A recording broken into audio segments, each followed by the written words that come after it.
Kami hanya menginformasikan sesuai dengan dua yang sudah dituangkan dalam rancangan dua yang tahun 2012 yang sudah disusun oleh tim pemerintah daerah, telah menuangkan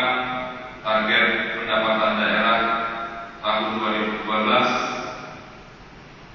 berjumlah sebesar 503.873.579.195,2%.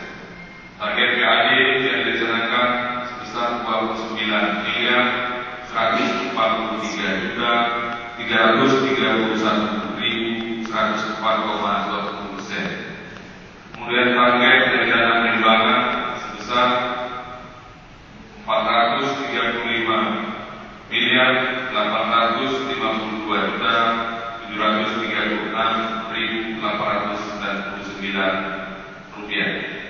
dan pendapatan lain yang dianggap sah ditargetkan sebesar 38.847.511.192 sedangkan total belanja daerah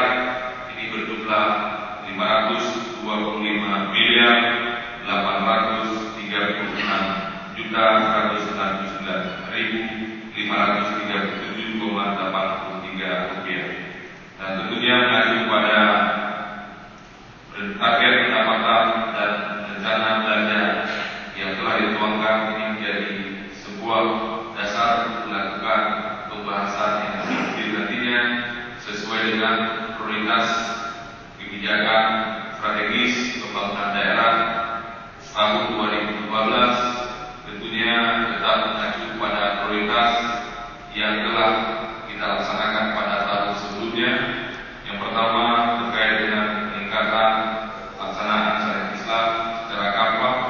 kemudian reformasi birokrasi dalam hal ini peningkatan pelayanan publik, kemudian yang ketiga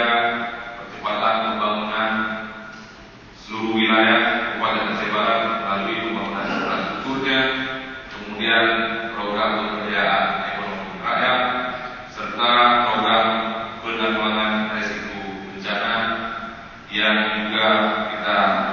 tetap menjadi prioritaskan karena kita masih dalam wilayah daerah yang rawan bencana secara nasional. Nah, demikian beberapa hal yang dapat kami sampaikan, mudah-mudahan ini dapat diterima dengan baik dan juga dipahami oleh seluruh rekan-rekan anggota Dewan yang terhormat, dan kami bermohon supaya proses persidangan ini dapat terus dilaksanakan sesuai dengan mekanisme yang ada, dan kemudian proses penyelesaian berbagai persoalan yang juga ini sedang berlangsung juga dapat diikuti melalui prosedur hukum yang berlaku. Kami ucapkan selamat